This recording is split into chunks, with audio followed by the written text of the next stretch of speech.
10th का ये polynomial chapter है, पार्ट 5। इसमें रैखिक बहुपद का शून्यक ज्ञात करें।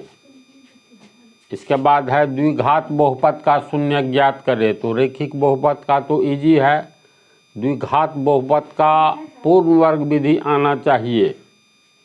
तो पूर्ण वर्ग विधि तुम लोग को हम बतला चुके हैं। तो पहला क्वेश्चन देखो, लीनियर पोलिनियम रैखिक बहुपद का शून्यक ज्ञात करें। तो रैखिक बहुपद का व्यापक रूप क्या होता है?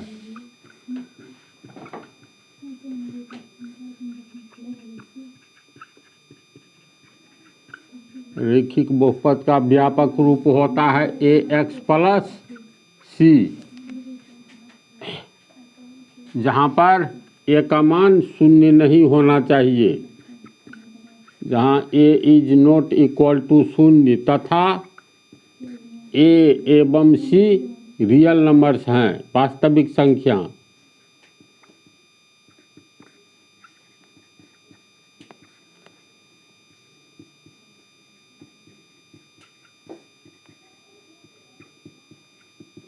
इतना ही न है।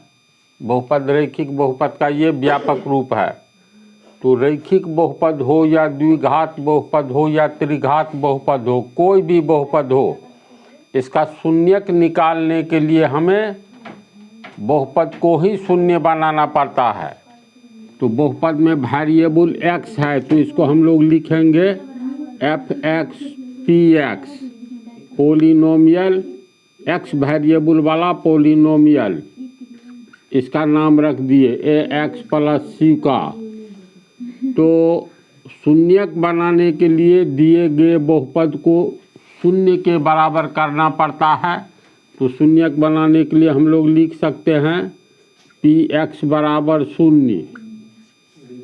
px नाम रखे हैं ax प्लस c का, तो ax प्लस c बराबर शून्य, और ax बराबर शून्य के आगे प्लस c जाएगा तो माइनस c, इसीलिए x बराबर माइनस c बटा a।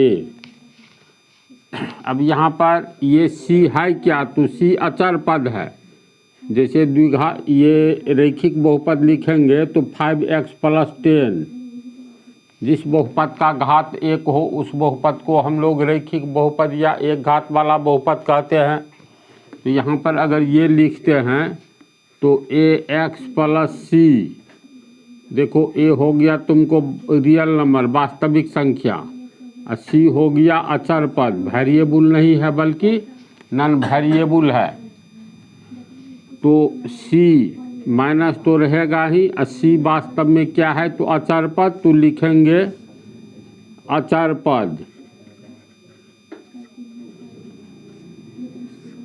एक क्या हो गया? a हो गया, a के साथ गुना किया गया, वास्तविक संख्या है यानी कोई अंक है। जैसे ये हो गया a, तो x के साथ गुना किया हुआ है, यानी x के साथ a का गुना है, तो लिखेंगे x का गुणांक, कोफिशिएंट।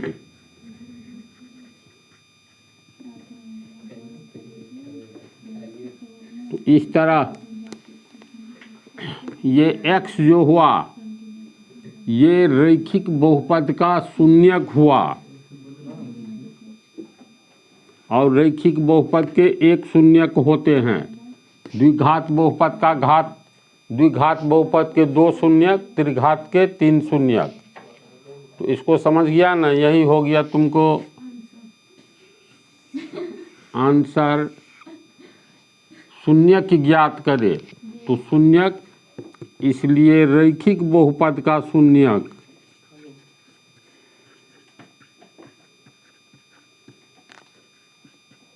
एक शून्यक होता है, द्विघात बहुपद का 2 शून्यक। तो रैखिक बहुपद का शून्यक बराबर माइनस c बटा a, याद रखना। आगे में ये भी लिख देना है माइनस c हो गया अचर पद, a हो गया x का गुणांक। दूसरा क्वेश्चन जो 10th का है, द्वितीय बहुपद का शून्यक ज्ञात करें। तो शून्य ज्ञात करने से पहले द्विघात बहुपद का शून्य ज्ञात करें तो द्विघात बहुपद का व्यापक रूप लिखेंगे। तो द्विघात बहुपद का व्यापक रूप होता है,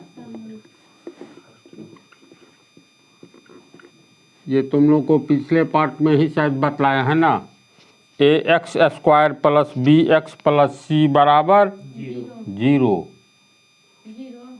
वही तो कहे 0 क्यों बोल दी, ये तो शून्य बनाएंगे इसको तब बराबर 0 के बराबर बनाएंगे, ये तो द्विघात समीकरण का होता है। तो द्विघात बहुपद का व्यापक रूप ये सिर्फ होता है ax² plus bx plus c बराबर 0 किए तब तो द्विघात समीकरण का हो जाएगा। इसमें क्या शून्य नहीं होना चाहिए, तो नाम है द्विघात, यानी जिस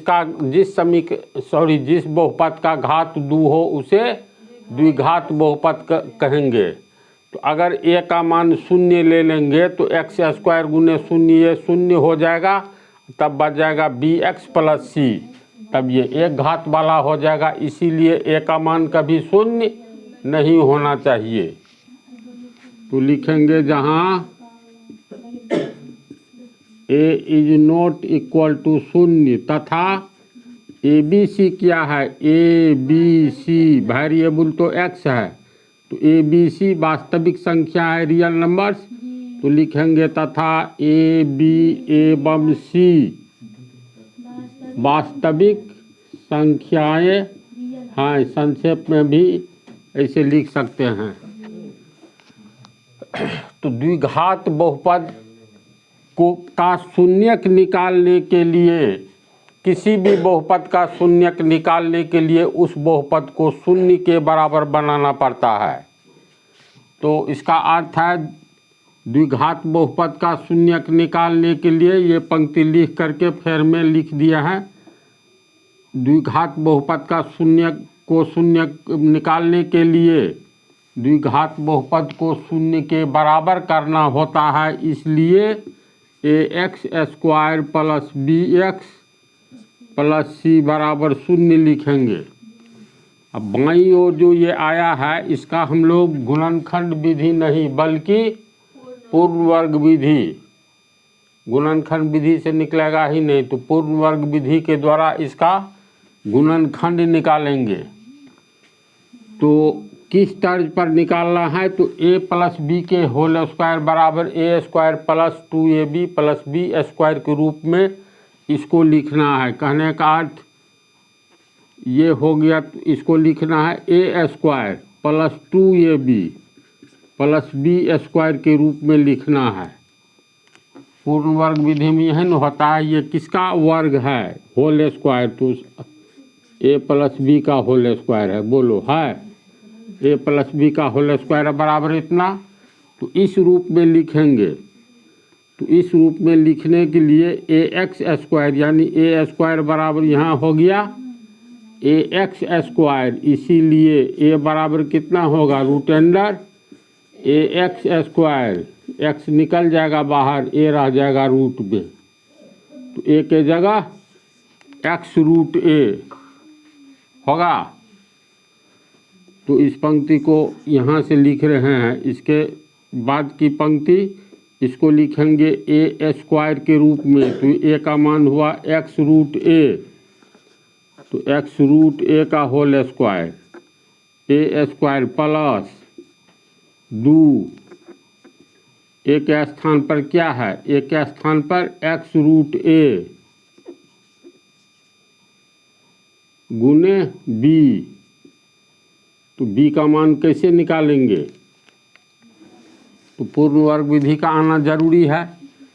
इसको हल करके, यानी यहाँ पर 2ab के जगह पर ये bx है, a² के जगह पर यहाँ ax² है, तो 2ab बराबर bx, 2ab बराबर bx इसके स्थान पर है, इसीलिए b का मान निकालेंगे तो b बराबर कितना होगा, bx बटा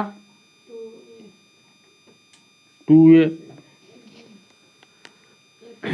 तो यहाँ पर हम लोग b के जगह क्या लिखेंगे, इतना।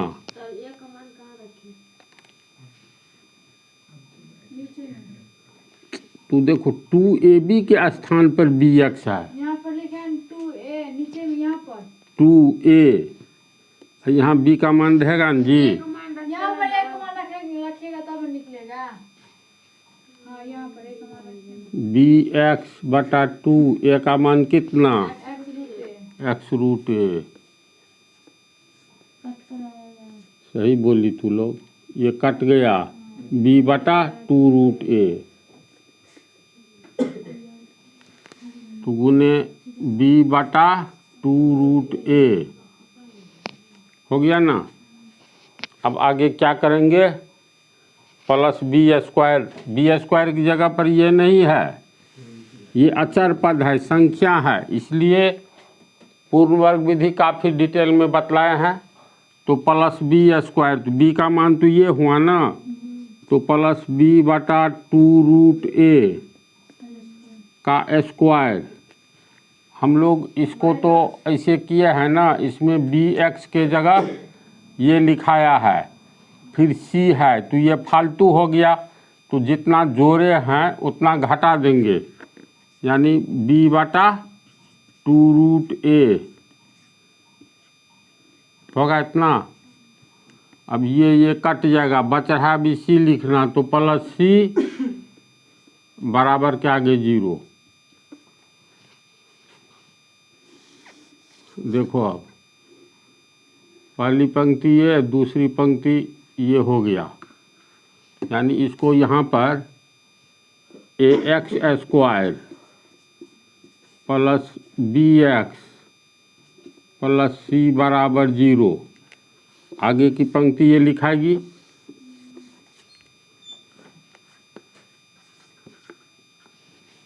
इतना होगा।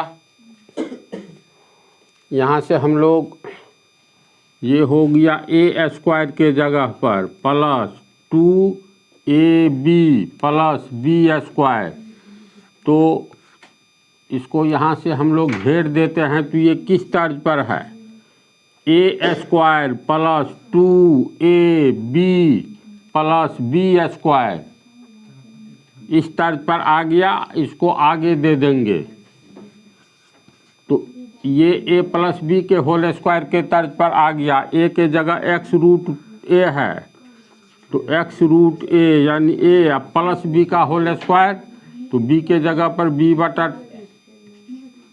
2 रूट ए इसका होल स्क्वायर हो गया। देख लो ठीक से, ये ए प्लस बी का होल स्क्वायर, ए स्क्वायर यानी ए स्क्वायर प्लस 2ab, 2a हो गया इतना, b हो गया ये 2ab plus b square, B के जगह पर ये है, तो इतना बराबर, ये माइनस वाला को आगे देंगे तो ये हो जाएगा b बटा प्लस हो जाएगा b बटा 2 रूट ए, प्लस नहीं भी लिखेंगे तो कोई बात नहीं, प्लस सी आगे गया तो माइनस सी, इतना होगा। इसको अगर हम लोग हल करें तो b बटा रूट 2a स्क्वायर है, तो b बटा रूट 2 रूट ए गुने b बटा 2 रूट ए माइनस सी, इतना होगा। फिर इसको हल करेंगे तो बी स्क्वायर, बोलो आगे, 2 दूनी 4, 4 होगा माइनस सी, तो अंत में हम लोग को आया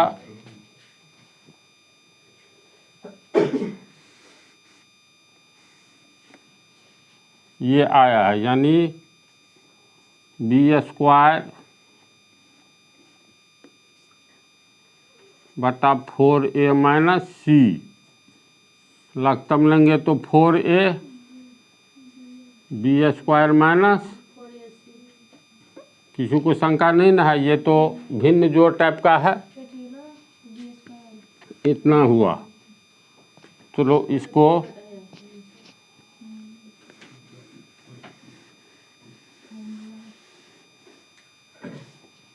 अब इसी को ऊपर में लिखते हैं, कुछ नहीं है, ये पूर्ण वर्ग विधि है, मिला जुला करके समीकरण है ना।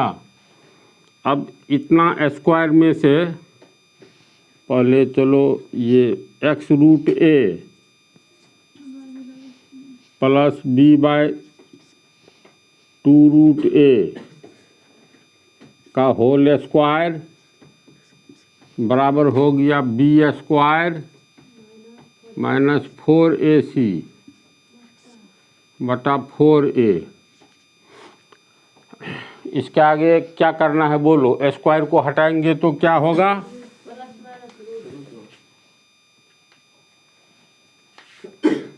देखो एक बात और, बी स्क्वायर माइनस 4ac को ही हम लोग डी मानते हैं, डिस्क्रिमिनांट। फार्मूला तो बतलाया है, मानते हैं ना। मतलब यहाँ डी यानी इसका नाम डी होता है, इसको डी मान लिया जाता है। डी का मतलब डिस्क्रिमिनांट।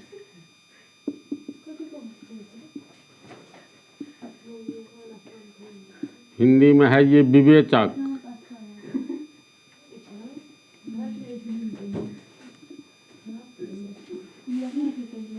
तो डी कहा जाता है बी स्क्वायर माइनस 4ac को। ठीक है, तो हम लोग लिख सकते हैं और x root a plus b बटा 2 रूट a का होल स्क्वायर बराबर, इसको d मान लिए तो d बटा 4a होगा। बोलो, इसको d मान लिए तो d बटा 4a होगा ना, इतना बराबर। अब स्क्वायर हटा देंगे तो आगे में रूट चढ़ जाएगा।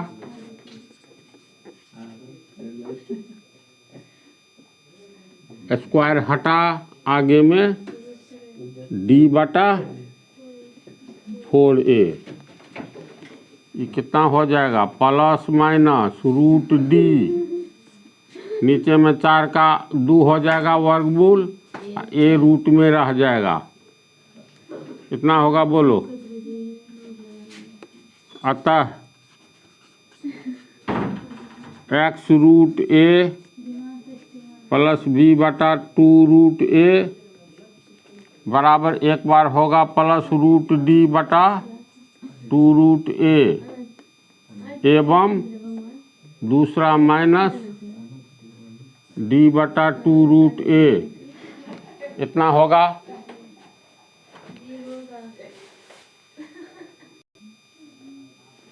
अब यहाँ पर इसका जो है एक ठो धनात्मक मान आया है, एक ठो ऋणात्मक मान। अगर इसका हम लोग धनात्मक मान लेते हैं तो ये लेते हैं तो क्या रिजल्ट आता है? यानी धनात्मक मान लेने पर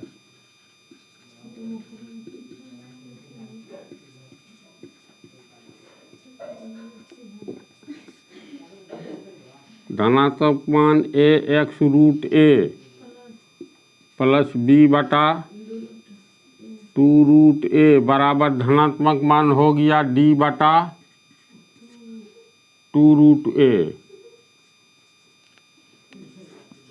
x का मान निकालना है तो बारी बारी से सबको हटाएंगे तो x रूट a बराबर रूट d बटा 2 रूट a, इधर जाएगा तो माइनस b बटा 2 रूट a होगा।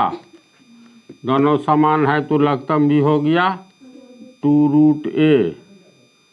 यहाँ हुआ d माइनस b, यानी हम लोग को x रूट a बराबर आया रूट d माइनस b बटा 2 रूट a।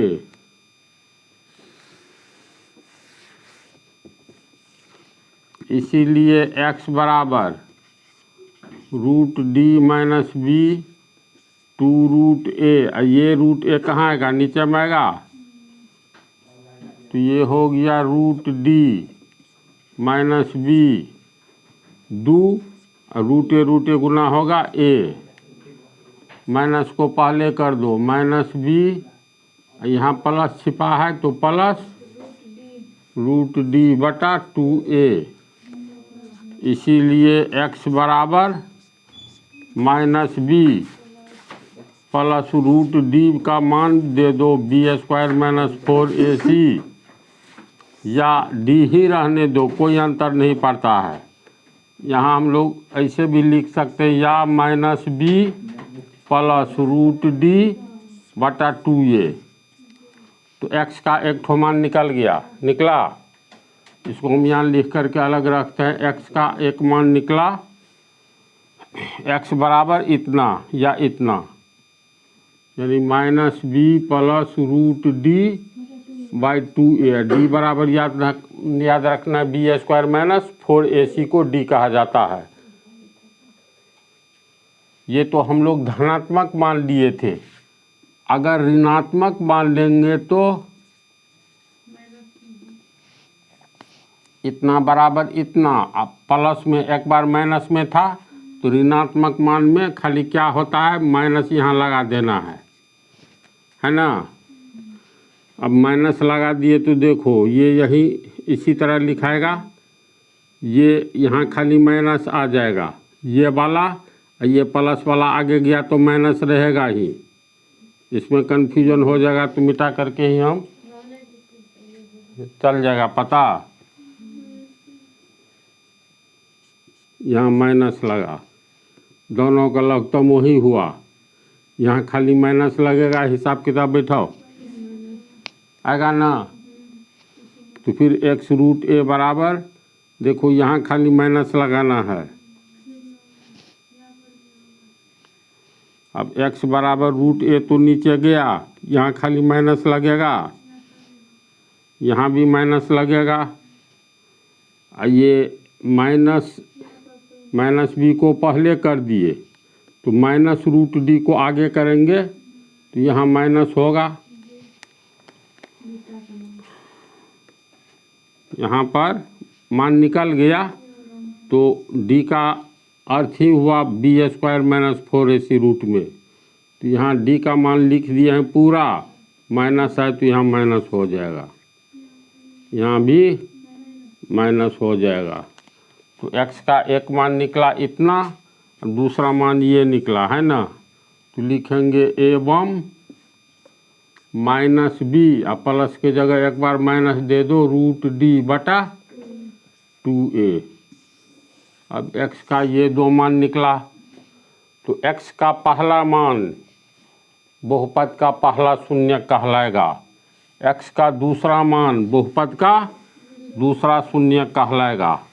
एक का नाम अल्फा, दूसरे का नाम बीटा। तो प्लस वाला याद रखना अल्फा, वैसे उल्टा भी मान लोगे तो कोई हर्ज नहीं, लेकिन किताब के अनुसार हम लोग चले तो ये प्लस वाला को मानेंगे अल्फा। तो प्लस वाला इसमें कौन दिखलाई देता है बोल। जैसे x बराबर आया है एक तो देखो -b प्लस रूट d बटा 2a, दूसरा आया है -b माइनस रूट d बटा 2a। तो प्लस वाला कौन सा दिखाई देता है, तो यहाँ -b है तो यहाँ भी -b है, यहाँ प्लस है तो यहाँ माइनस है, नीचे में एक समान है, ये भी एक, सब कुछ एक समान है। अंतर है बीच में प्लस है, यहाँ बीच में माइनस है। तो प्लस वाला इसको याद रखना, इसको कहा जाता है पहला मूल, सॉरी शून्यक, पहला शून्यक। क्वाड्रेटिक इक्वेशन में मूल कहते हैं, द्विघात समीकरण में इसी को कहते हैं पहला मूल अल्फा, लेकिन बहुपद में इसको कहेंगे पहला शून्यक। ये हो गया दूसरा शून्यक, इसको कहा जाता है अल्फा, इसको कहा जाता है बीटा। अर्थात द्विघात बहुपद का शून्यक ज्ञात करें तो शून्य कैसे निकालेंगे, फार्मूला तो लोग रट लेता है, लेकिन निकालने का तरीका जानना ही होगा। दूसरी बात ये याद रखना, प्लस वाला को अल्फा, माइनस वाला को बीटा। तो द्विघात बहुपद के कितने शून्यक होते हैं, दो शून्यक होते हैं, पहला अल्फा दूसरा बीटा। अल्फा बराबर इतना, बीटा बराबर इतना। तो कैसे निकला, इजी तरीका है ना। ये पूर्ण वर्ग विधि आना चाहिए, जो जिसको हम पहले रगड़ देते हैं, पढ़ाते नहीं है, दिमाग में लिख देते हैं। तो अब अगले पार्ट में पढ़ना।